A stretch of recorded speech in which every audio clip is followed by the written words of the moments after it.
Halo semuanya, selamat datang di episode pertama podcast Makanan Masa Sulitku. Dan buat kalian yang bertanya-tanya, apakah ini semacam review makanan atau mukbang? Tentu saja bukan. Melalui podcast ini, nantinya kita akan sharing-sharing dengan narasumber yang udah hadir di sini mengenai perjalanan masa sulit dia, struggle dia sepanjang dia hidup, dan sebenarnya apa yang bikin dia bisa bertahan sampai hari ini. Dan nanti kita juga akan cobain makanan masa sulit narasumber yang udah hadir di sini. Dan tanpa berlama-lama lagi, biarkan gua memperkenalkan, ini adalah Daeng Zul. Halo Bro Den, sehat-sehat. Gimana kabar? Kaki aman ya? Aman. Sempat berobat dulu tadi. Sempat berobat dulu tadi sebelum datang. Nah, Bro Daeng Zul ini adalah seorang, kalau gue bisa bilang ya, seorang sepuh di dunia vape. Disepuh banget. Iya, karena dari bertahun-tahun lalu gue juga udah tahu nama beliau, dan kebetulan gue juga dari dulu nge-vape kan. Jadi udah lumayan familiar lah. Dan selain dari reviewer produk, banyak produk di dunia vape, Daeng Zul ini juga lumayan into ke fotografi dan digital imaging. Iya, betul. Graphic designer lah. Oh, graphic designer. Iya. Jadi itu dia sedikit soal profil dari narasumber pertama kali ini. Tapi yang bikin gue penasaran gini, Bro. Kalau boleh tahu, apakah memang lu lahir di Jakarta atau sebelumnya, atau ini lu merantau di Jakarta? Kebetulan gue memang ngerantau sebenarnya. Gue bukan orang sini, gue kebetulan orang Sulawesi. Oh, lu Sulawesi? Bugis. Oh, Bugis. Makanya di nama gue tuh ada Daengnya. Tapi sebenarnya Daeng itu kan orang Makassar. Cuman Bugis tuh sebenarnya panggilannya tuh Deng doang, Deng. Oh. Cuman nggak familiar lah. Daeng itu lebih familiar di Makassar. Jadi ya udah gue branding nama gue di Jakarta tuh Daeng Zul sebenarnya. Dari situlah gue merantau ke Jakarta. Ya dari kecil gue di Sulawesi. Dari kecil di Sulawesi, SD di sana, SMP, pindah lagi ke sini. Pokoknya bolak-balik lah. Ya. Karena bokap di sini kan, bolak-balik Sulawesi. Kadang juga di Kalimantan pernah. Itu juga struggle juga di Kalimantan, jualan ayam potong, ayam hidup. Kita potong gitu. Pokoknya jualan petasan di bulan puasa juga. Oke. Jadi memang hidup gue penuh dengan rantauan sih sebenarnya. Tapi menetap di sini sekarang. Oh, jadi umur berapa lu akhirnya memutuskan buat, udah deh gue ngerantau ke Jakarta deh? SMA kuliah di sini. SMA kuliah di sini? SMA kuliah di sini kebetulan. Tapi beda nih jalurnya. Kalau gue kuliahnya manajemen perhotelan malah. Loh, sama gue juga perhotelan. Oh iya? Lu di mana? Ada di salah satu di Ciputat. Sekarang udah nggak ada kampusnya. Oh. Sekarang udah ada ganti nama. Tapi tetap ada manajemen perhotelannya. Oh. Cuman gue pernah di Trisakti juga yang di sini Bintaro. Itu perhotelan juga? Perhotelan juga kan ada dia perhotelan. Oke. Gue ambil perhotelan cuman entah kenapa gue suka desain pada saat itu. Suka desain, suka fotografi, akhirnya gue belajar lah. Zaman dulu kan belum ada YouTube ya. Yeah. Belajarnya tuh gue di Gramedia. Dan jadi gue Gramedia kan baca gratis ya. Iya, ada yang sampulnya kebuka tuh. Iya, dibaca, gratis gitu. berjam-jam. Mungkin sekarang nggak boleh kali ya, lama-lama. Iya, kayaknya deh. Zaman dulu gue boleh banget lama. Jadi gue hafalin teknik desain, langsung gue aplikasiin di rumah. Gitu aja terus. Setiap gue ke Gramedia, karena belum ada YouTube kan. Nah dari situlah gue suka yang namanya desain, belajar, ngulik sendiri, otodidak. Kalau hotelnya gue tetap kerja hotel gitu, maksudnya magang-magang apa part time gitu. Oke, artinya hal berikutnya yang pengen gue tahu lagi nih, akhirnya kan lu decide buat berkecimpung di dunia vape dan karir lu mulai naik dari situ kan? Ya dari 2015 akhir gue udah nge-vape dan 2016-nya gue udah mulai terjun bikin liquid sama produsen lah gitu, bikin desain liquid. Karena zaman dulu kan belum cukai ya, jadi gue bikin liquid tuh cepet banget. Hari ini desain, berapa hari kemudian udah bisa launching gitu. Oh gitu. Karena nggak pakai cukai, jadi kapan aja bisa bikin. Kalau zaman sekarang kan butuh konsep ada apa segala macam kan. Ada prosesnya juga dan kalau dulu gampang banget bikin ini, rasa ini, desainnya udah langsung jadi. Nggak perlu campaign banyak-banyak. Gitu. Kalau di dunia vape-nya sampai detik ini udah mau tambah kecemplung, udah nyebur. Udah nyebur ke dunia vape-nya sampai sekarang. Gue content creator juga, reviewer juga yang lu kenal, dan brand manager di beberapa brand liquid lah gitu. I see. Berarti dari situlah akhirnya bisa dibilang kehidupan lu mulai naik. Ya, tapi sebelum itu struggle-nya gue Paling parah sih gue kerja di debt collector sih. Debt collector? Gue pernah jadi debt collector. Yang narik-narikin motor? Ya. Jadi gue debt collector yang tidak paling bisa galak. Gue nggak pernah bisa galak. Nagih orang, paling muda, paling nggak serem. Nah, minusnya kan di situ ya. Karena debt collector harus serem kan. Tapi gue jadiin minusnya itu jadi value buat gue kalau nagih orang. Oke. Artinya lo jadi debt collector yang persuasif aja. Being nice lah. Being nice aja. Orang biasanya tidak ada debt collector yang disuguhin gorengan sama es teh manis. Nah, di kantor gue itu, gue satu-satunya debt collector yang dimanjain banget sama konsumen gue atau nasabah gue karena gue santun. Terus gue juga baik gitu tutur katanya. Sekarang kayak lu nagih orang yang nggak punya duit terus galak, pasti lebih galak dia kan. Iya, sedangkan kan dia juga nggak punya duit buat bayar. Lu mau galak semana juga dia nggak bakalan bayar. Kan? Iya bener. Jadi ngapain lagi gue tarik urat kan? Jadi gue tinggal setiap gue nagih nggak ada uang ya udah ini tanda tangan ya perjanjian minggu depan nggak bayar TV saya angkut ya. Alat-alat pokoknya properti rumahnya yang seharga angsurannya yang gue bisa gue angkut. Dengan cara damai seperti itulah gue jadi debt collector yang baik pada masa itu. Cuman ada suatu ketika memang struggle banget. Gue mau ngambil TV di salah satu konsumen gue, terus ada anaknya. Pas gue ngangkat tuh, anaknya bilang, "Papa itu TV-nya mau dibawa kemana? Aku nggak bisa nonton lagi dong." Wah itu langsung hati gue luluh men. TV-nya gue taro, gue keluar, gue ngobrol sama bapaknya. Minggu depan saya balik lagi ya. Tolong angsurannya dipenuhin. Gue udah nggak bisa di situ. Dan dari situlah gue mikir, kayaknya gue nggak cocok deh buat kerjaan ini. Gue terlalu punya hati untuk kerjaan ini gitu. Jadinya akhirnya gue resign dengan kegalauan gue itu. Berarti lu sempet jadi debt collector tuh berapa lama? 9 bulan. 9 bulan? 9 bulan, nggak nyampe setahun. Struggle banget, hati gue bener-bener nggak nyampe. Dan case yang lu handle selama 9 bulan tuh lumayan banyak? Banyak, sampai gue hampir mau Serius? Ada di tempat lah, gue nggak usah nyebutin adatnya siapa. Gue nagih, terus dia mungkin lagi emosi, lagi megang di kalungin gini kan. Gue bilang, "Ntar kong gue di sini kan baik-baik, nagih assalamualaikum, jangan kayak gini lah. Kalau emang mau ribut, gue lepas seragam dulu nih," gue bilang. Gue reda, akhirnya dia bisa diajak ngobrol. Gue bilang, "Kalau emang nggak punya duit, ya udah gitu, nggak perlu pakai cara kekerasan." Toh kan lu juga nggak galak-galak kan? Gue kan nggak galak deh, gue bilang, "Gue assalamualaikum nih," gue bilang gitu. Akhirnya dia luluh. Ya kayak gitulah, macam-macam banget. Ada tukang gado-gado gue tagih apa segala macem lah, sampai tukang ojek Tanah Abang gue tagih juga.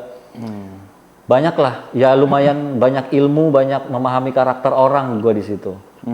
Jadinya menikmati tapi hati nggak puas lah kerja, terlalu banyak gejolak di situ pas jadi debt collector.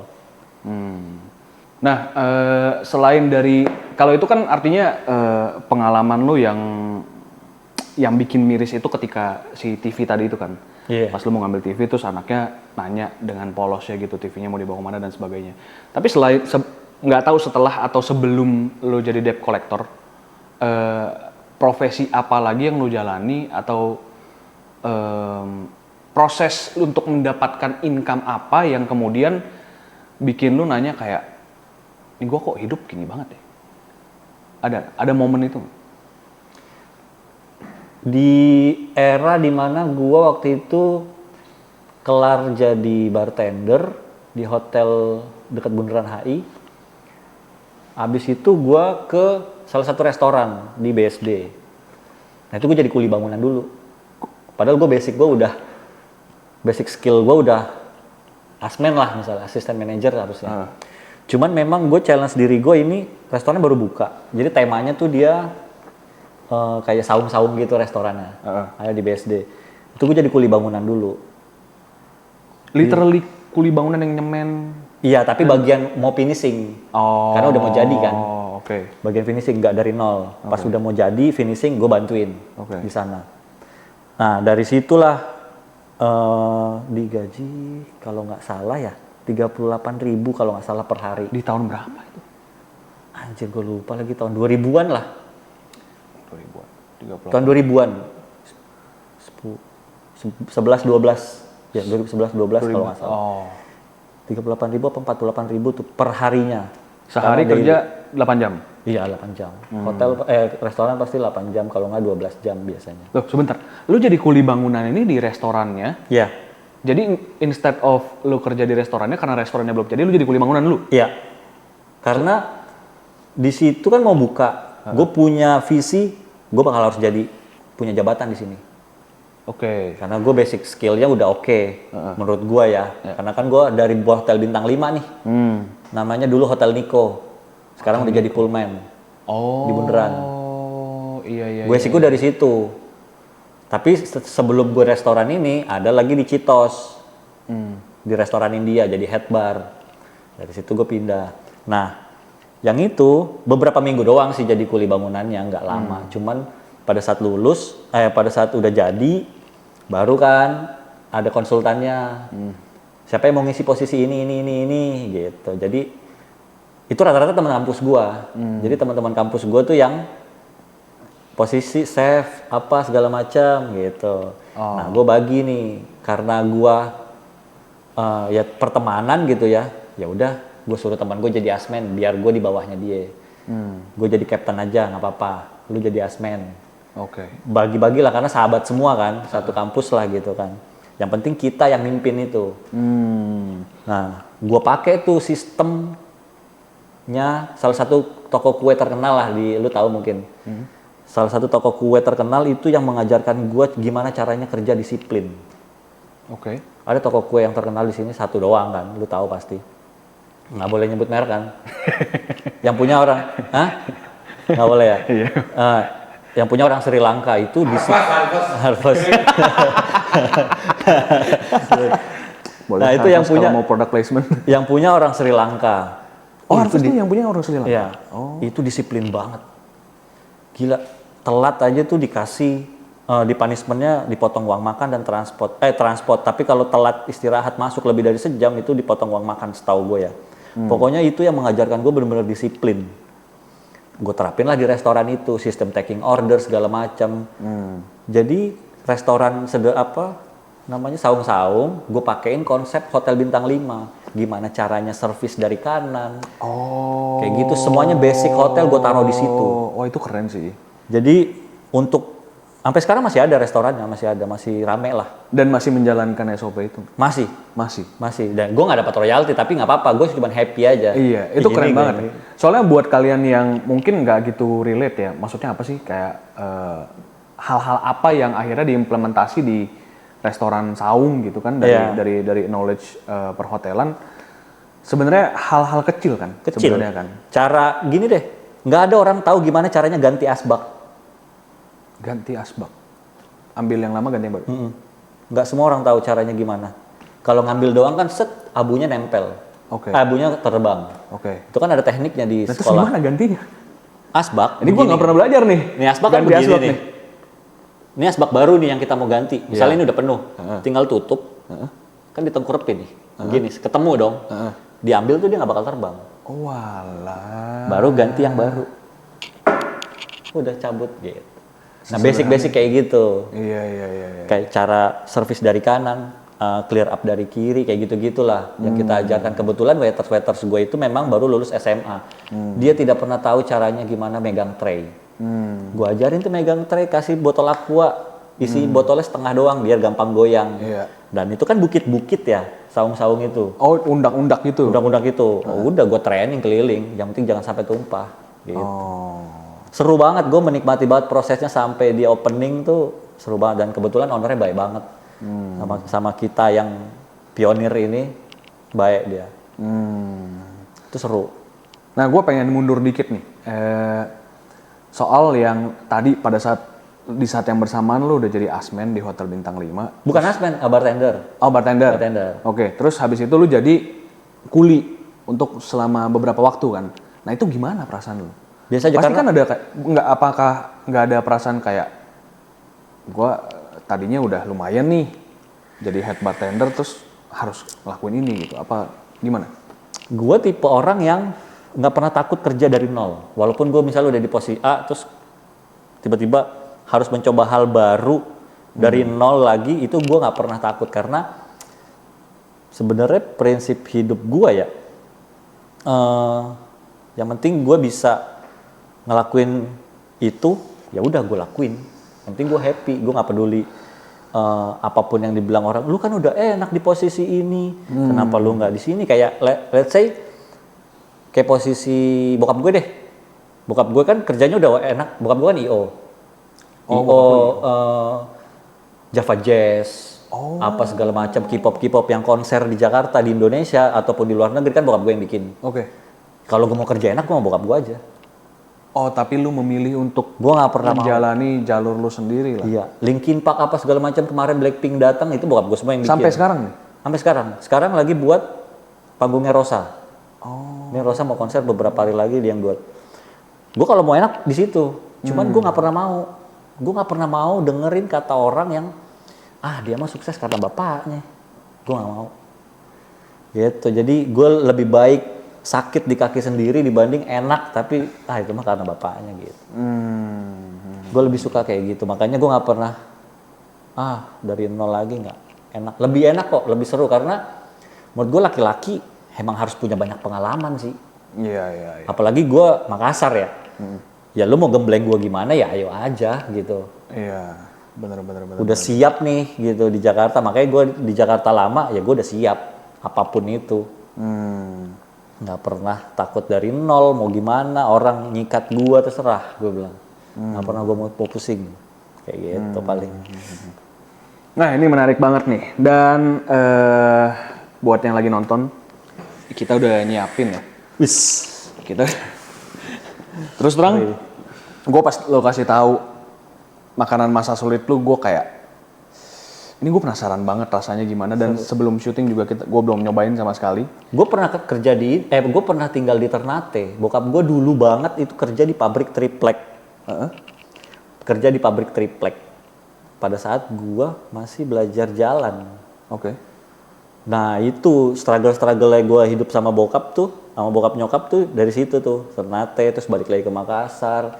Bokap gue tuh jualan apa? Parut kelapa. Bokap gue dulu tukang parut kelapa di pasar. Bocah di Santen. Iya. Iya. Dulu bokap gue di situ. Dia merantau tahun 92 ke Jakarta. Belum lahir tuh gue. Jadi dari tahun 92 sampai detik ini bokap gue masih IO. Dari 92 makanya banyak orang yang kenal kayak Jay Subiakto, pokoknya promotor banyak kenal sih. Nah gue penasaran banget bro, ini background story dari makanan masa sulit lu, tapi sambil lu cerita ya. Boleh sambil makan. Lu kan belum cerita nih dari tadi nih, kayak belum. Apa nih bagian yang mana dalam hidup lu yang bikin lu harus makan ini dan gimana gitu kondisi pikiran lu dan perasaan lu pada saat makanan. Boleh dong, boleh. Kita sambil Sikat. Gue udah berarti udah kangen juga gue makanan ini. Lu terakhir makan kayak gini berapa tahun yang lalu, bro? Oh, kebalik ini. Gue yang nggak pakai sendok karena Iya. kenapa gue minta nggak pakai sendok? Gue by the way udah cuci tangan ya. Karena ini lebih nikmat nggak pakai. Serius ya udah. Kalau menurut gue ya. Gue juga karena nggak pakai kalau. pada saat itu makan ini gue nggak pakai sendok. Gitu. Dan ini lu makan sendiri? Makan sendiri. Oh maksudnya sama keluarga? Sama keluarga. Semuanya makan ini? Makan. Makanya pas bokap gue tahu gue mau diundang podcast makan ini gue kangen tuh gitu. Iya ini makan. Ini enak banget sumpah bro. Mungkin teman-teman di sini nyangkanya ini mango sticky rice. Bukan guys, ini bukan mango sticky rice kan ketan ya. kan? Iya, ini nasi. Dan rasanya biasa. mungkin ada apa namanya? Ada santan-santannya. Iya, ini kan kering juga. begini aja. Iya, nah, sebenarnya bro, ini makanan kedua gua yang sulit. Makanan pertama lu ada? Yang pertama tuh ada. Makan nasi pakai air putih biasa anget. Iya. Nah, itu kalau kita nggak ada lauk tuh makan itu. Nasi kan beras di sono banyak lah gitu kan. Karena bokap juga petani nelayan juga kan dulu. Jadi ya udah nasi banyak, beras banyak, udah pakai campurnya nasi sama air putih. Yang penting masuk Biar nggak seret aja itu. Biar nggak seret aja sebenarnya. Nah, kalau ini ada lauknya. Ada lauknya mangga. Tapi lu sebelumnya pernah makan ini nggak? Nggak pernah, gue nasi sama durian pernah. Oh ya. Emang ada kan? Ada. Dan lumayan enak kalau nasi sama durian. Tapi nasi sama mangga pas lu ngasih tahu juga kayak gimana rasanya nasi sama mangga? Kalau lu apa? Oh, gue banyak juga. Banyak juga ya. Nasi putih, kecap asin, air hangat. Tapi kecap asin lu udah mahal, Bro. Iya, Iya kan? kebetulan ada sih nasi kecap. Kecap asinnya udah mahal. Kalau gua kan kenapa nasi mangga? Memang yang ada depan rumah mangga.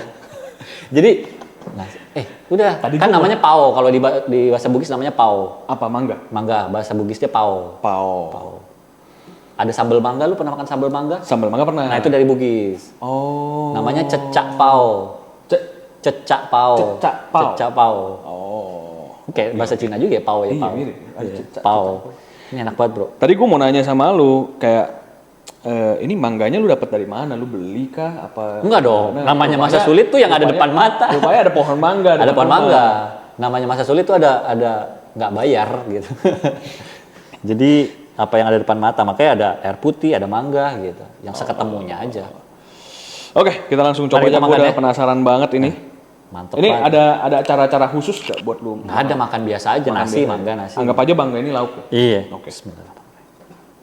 Anggap aja lauk. Ini sedikit ada plot twist ya, karena tadinya kita mau cari mangganya harum manis, tapi karena tidak ada, dan ini adanya mangga agak mengkel, lebih cocok buat rujak ini. Tapi Gue itu enak. udah cobain mangganya, gue nggak tahu gimana rasanya kalau dimakan sama pakai nasi. Tetap enak. Wah. Nostalgia banget, Bro. Nah, abis bokap gue di Ternate itu, balik lagi kan ke Sulawesi. Struggle lagi, ya kayak gini-gini lah gue nemuin makanan kayak ginian. Ini otak gue agak ngelek nih, Kenapa? Aneh. karena makan nasi putih doang pernah, makan mangga doang pernah. Ini di combine. Ini combine, otak gue agak Mencerna. agak mencerna. Tapi setelah beberapa kali kunyahan, Jadi nikmat nggak? ya not bad sih sebenarnya. Sebenarnya nggak sulit. Maksudnya nggak sulit, makannya nggak sulit. Enak-enak aja, cuman historinya. Bener. Sama kayak kalau kita makan mie instan di Gado. sekarang dan di masa sulit kan perspektifnya beda tuh. Iya, Ya kan? benar. Gue pernah pas zaman kuliah, karena nggak bisa beli makanan lain, akhirnya gue makan mie instan terus sebulan full. Lu sebut rasa mie instan apa gue bisa sebutin. Nah, kalau misalnya hari ini gue makan mie instan rasa soto, kan enak bro, Enak. iya kan? Tapi waktu itu gue makan mie instan sampai nangis gue. Ada backstory-nya. Ada backstory-nya, itu yang Benar. bikin. Ini yang bikin. Gue inget banget ini. Metiknya aja gue inget. Minta tolong bokap metikin. Atau tetangga, atau saudara-saudara kan biasanya ngumpul. Orang Bugis tuh kan rumahnya sering jadi kumpulan gitu ya. Makan siang, ada mangga-mangga matang, yaudah ambil nasi. Gitu. Kayak gitu. Makanya familiar banget. Setelah 3 kali suapan ya, Udah mulai menerima. udah mulai menerima.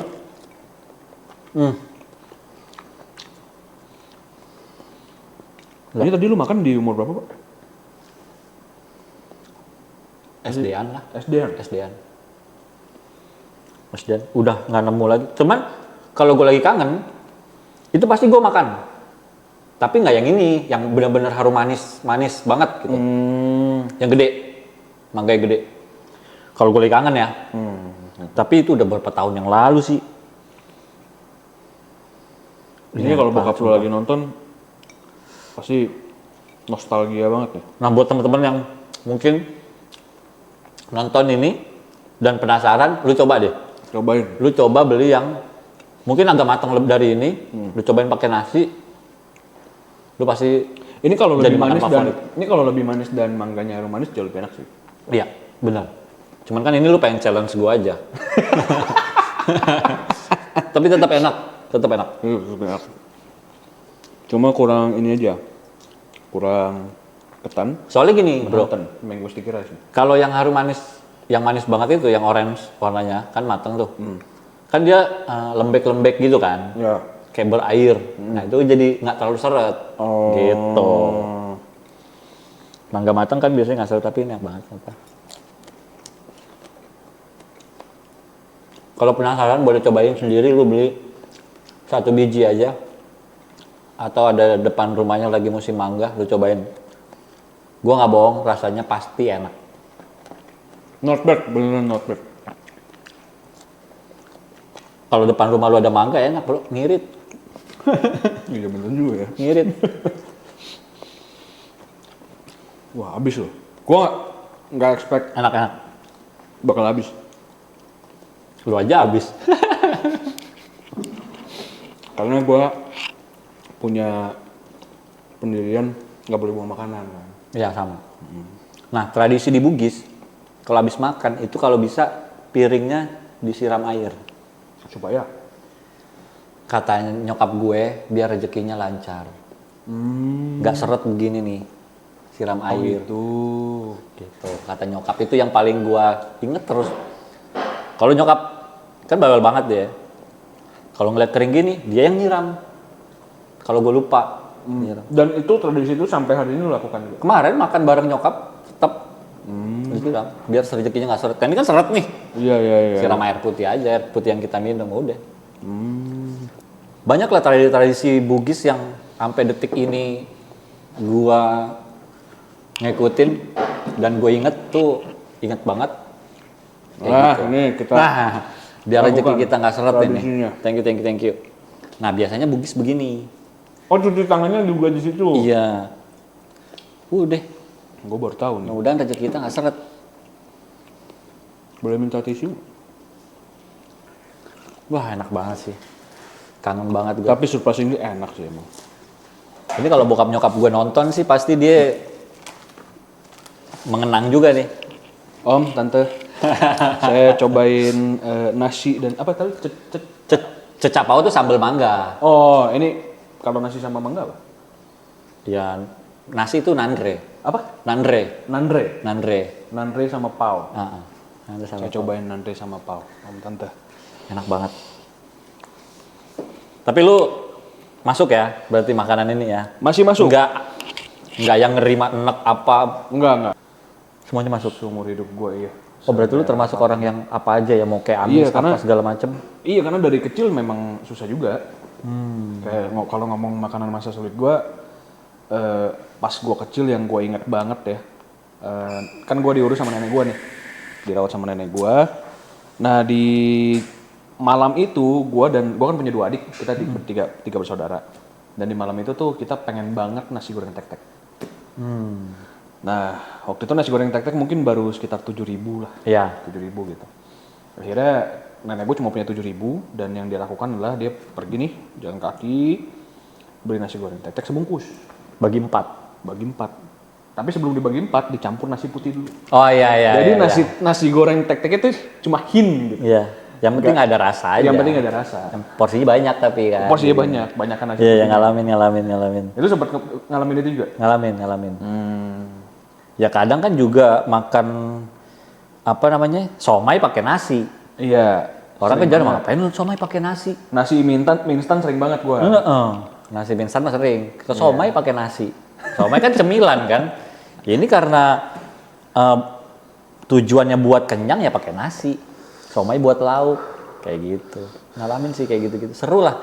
Masa-masa sulit dulu tuh memang kalau diingat-ingat sekarang tuh kayak ih seru ya zaman dulu gini.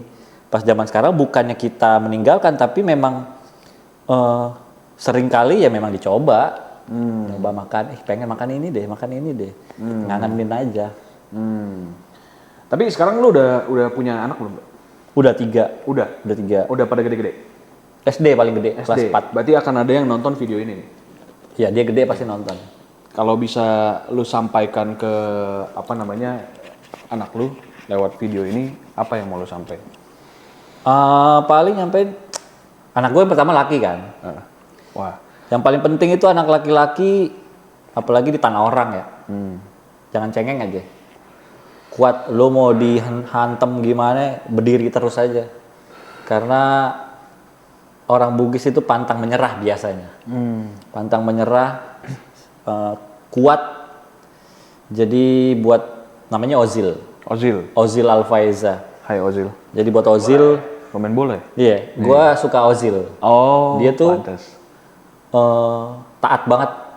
Ozil kan muslim ya. Heeh. Taat banget dan mainnya bagus pada saat itu. Gue ngefans dari zaman di mana? Madrid kalau nggak salah deh. Madrid, makanya gue namanya Mesut kan aneh kan, orang Indo makanya Mesut kan aneh. Gue ambil Om Ozilnya Agak aja. ngaruh sama pesut deh. Udah Ozilnya aja, Ozil Alfaiza. Dan kenapa Alfaiza? Karena memang keturunan Arab gue. Oh, lu ada Arabnya? Ada Arab, Pantes. nyokap Sarifah, famnya Al-Mahdali bin Yahya Abu Bakar sama. Jadi walaupun gue setengah, tapi gue pengen lah ada marga-marga al-alnya gitu kan. Sebenarnya nggak turun karena bokap gue orang biasa. Tapi nggak apa-apa lah buat lucu-lucuan aja. Makanya gue pakai al semua anak gue, pakai Almira, Faiza, Alesya, semuanya ada alnya. Nah paling pesannya yaitu jadi laki-laki harus kuat. Kalau di dunia kerja, satu sih jujur. Bokap gue selalu nanamin diri gue, lu mau kerja selengean kayak gimana, terserah. Penting jujur. Karena dia bokap gue tahu gue dulu kerja keluar masuk karena sering ribut kan, berantem. Makanya dia bilang udah terserah, lu mau berantem gimana terserah, yang penting satu jujur di dalam pekerjaan katanya. Ada duit gopay disuruh apa, kembalian gopay lu balikin. Iya. Sekecil Setuju, apapun. Setuju. Dia bilang gitu. Karena Itu sih iya hal-hal kayak gitu yang kadang banyak dilupakan, padahal itu sebenarnya yang esensial kan. Paling Terlepas dari apapun yang kita kerjakan. iya. Lu mau kerja selengean, begajulan gimana terserah. Apalagi zaman sekarang orang pada kerja mabok apa segala macam ya udah itu mah. Cuman satu jujur aja. Karena lu kalau jujur, gue yakin kerja nggak bakal ada beban sih. Ya kan? Los-los aja. Paling bebannya adalah ketika di tempat kerja nih lo menyaksikan banyak ketidakjujuran kan. Iya. Itu yang akhirnya bikin lo kayak, ini kok orang-orang gini ya? Gue pernah lagi kayak gitu, kayak gue kan paling benci penjilat ya. Iya. Di dalam pekerjaan tuh kayak anjing ini orang dijilat mulu Giliran ya. depan- Gue giliran diem depan aja. ini baik-baik. Tapi kalau didiemin, gue jadi senang karena at the moment pasti dia kena. Ketahuan ngejilatnya gitu. Jadi ya udah, gue nggak bakalan ngadu kok dia bahwa dia penjilat apa segala macam. Cuman ada momennya pasti dia kena. Akhirnya ada beberapa yang memang yang kena, udah kena batunya sendiri. Nah itu kan message buat Ozil nih dan anak-anak lo. Gimana message lu ke teman-teman yang lagi nonton dan mungkin teman-teman lagi ada di fase yang sulit ya. Entah umur berapapun kalian, dan mungkin sebagian dari kalian juga lagi ngerasa kok hidup gini banget ya. Atau mungkin makanan yang kalian makan menurut kalian masa sulit kalian juga. Nah, apa yang bisa lu sampaikan buat mereka? Paling gue bukan menggurui ya, cuman kayak berdasarkan pengalaman gue aja. Itu apapun kondisi lu saat ini nonton video ini, lu syukurin aja. Karena pada saat lu bersyukur, nanti pasti Tuhan akan ngasih nikmat di kemudian hari. Itu udah pasti. Di agama gue itu udah pasti. Ketika lu bersyukur, terus bersyukur apa yang lu dapetin hari ini, nanti di kemudian hari Tuhan pasti ngebalikin berlipat-lipat ganda. Itu udah pasti, hukumnya udah pasti itu. Betul. Bersyukur Aja udah. Lu makan hari ini, misalnya lagi nonton video ini, lagi makan mie goreng lagi, alhamdulillah aja udah, syukurin. Nggak ada yang tahu men, lusa lu makan steak, nggak ada yang tahu. Tiba-tiba lu syukurin, tiba-tiba Tuhan ngirim orang, lu di WA, temenin gue makan steak yuk, nggak ada yang tahu. Benar. Paling gitu pesannya. Dan iya gue juga setuju ya soal bersyukur ini, karena apalagi kita hidup di zaman digital ya. Iya. Dimana kita kalau mau kepoin hidup orang tuh gampang banget kan. Gampang banget. Akhirnya jadi timbul iri. Iya, akhirnya jadi ngebanding-bandingin diri sendiri sama orang lain. Betul. Gitu. Dia yang jauh lebih muda gue udah berhasil, sedangkan gue masih nyari kerja aja susah. Jadi sering kayak gitu. Jadi itu penting banget teman-teman, jangan lupakan fondasi dasar tuh ya. Betul. Dalam menjalani hidup untuk selalu bersyukur apapun yang sedang kalian alami. Memang susah sih. Susah. Memang sulit, dan apa namanya kalau bahasa Inggrisnya tuh easier said than done. Sama gue pun kadang-kadang masih struggle juga sampai hari ini. Iya. Kadang-kadang masih lah membanding-bandingkan diri gitu. Rencana kalian mungkin nggak pasti ya, tapi rencana Tuhan pasti nyata. Itu udah hukum pasti. Penutup yang bagus, itu keren banget. Thank you. Thank you Bro Dennis. Sampai ketemu lagi nih. Sampai ketemu lagi. Siap, thank you juga udah cerita panjang lebar nih. Itu aja yang kita bisa sampein. Kita ketemu di episode berikutnya podcast Makanan Masa Sulitku. Yeay.